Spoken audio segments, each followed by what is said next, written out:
Have our basic scene. This is assignment number 1. What I want you to do with this is, first thing to do is change the frame rate of or the frame size of our project. So right now at the bottom here you see there's a tab that shows essentially the timeline. It goes from 0 to 90 and we have from 0 frame to 90 frame here. What we want to have this is a little bit longer. 90 frames is essentially going to be 3 seconds. It's 30 frames per second. So the default is to just give you 3 seconds of animation for the project to lay out. We want to have a little bit more. We're going to bump this up to 6 seconds for today.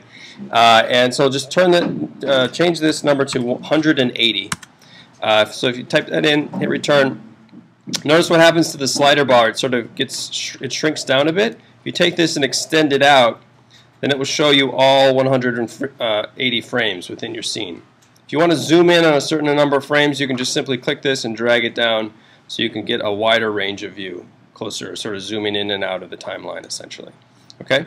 So what we're doing here is we're going to be working along this timeline. And the way that this works is we're going to be putting in keyframes as we move along the timeline and changing something in the project. Okay? The best way to do this, the easiest way to do this, is just to use the auto keyframe button, which is right here in the middle. Okay? So if you click this on, what it's going to do is it's going to record a keyframe at 0. Make sure your project is at 0 over here. This little green slider bar says 0.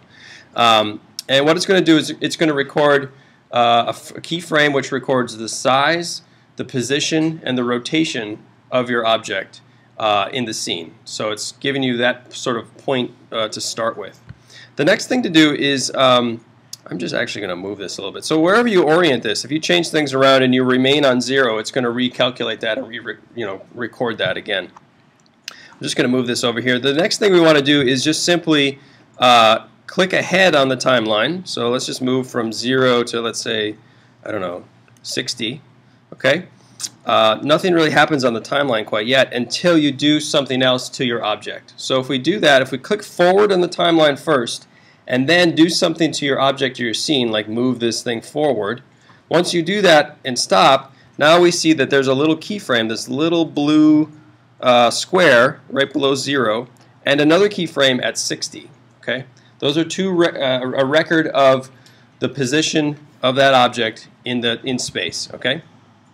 You also notice if we zoom into this thing, it leaves this little trail. That lets you know for sure that you've done something into the scene and changed it. So as you move it, it's going to leave this little trail along the way.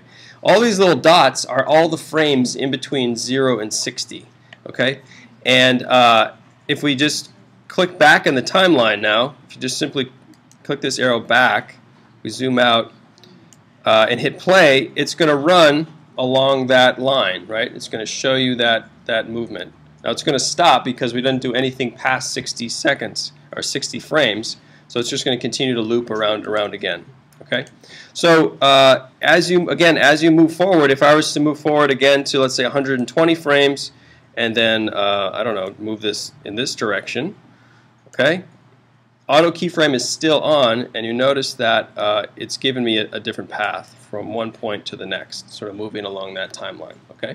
So and at any point, with these keyframes in space here, you can grab the Move tool and you can click those dots and you can move them around. Okay, so you can change their position, you can change their orientation, and that's going to change how it moves through space, the time that it takes to move into those areas. Okay, so if we do that, let's play it out. So it's going to be moving along that area. Okay, so you can definitely, first off, you can just simply move the object and see what happens when you start to move it around in space. The other thing you can do is you can scale the object. So if we continue to move forward in our timeline, if I go to, let's say, 160 and just simply shrink this thing down, it's going to record that as well. So now I've dropped in another keyframe, and if I go back into space, it's going to slowly start to move and also slowly start to shrink in space as well. Okay, so you can get that sort of control as you move back and forth in and amongst the timeline. And then finally, rotation. You can do the same sort of thing as you rotate. So if we move all the way to the end and we rotate this, it will record that, And now we can starts to move in space. It starts to rotate. It starts to shrink, and you can make things, change their sort of formation in that sort of way. So that's the basics of just getting these objects to kind of move around the scene, right? Kind of getting them to move, shrink, grow, rotate. It's a very simple way of orienting these objects.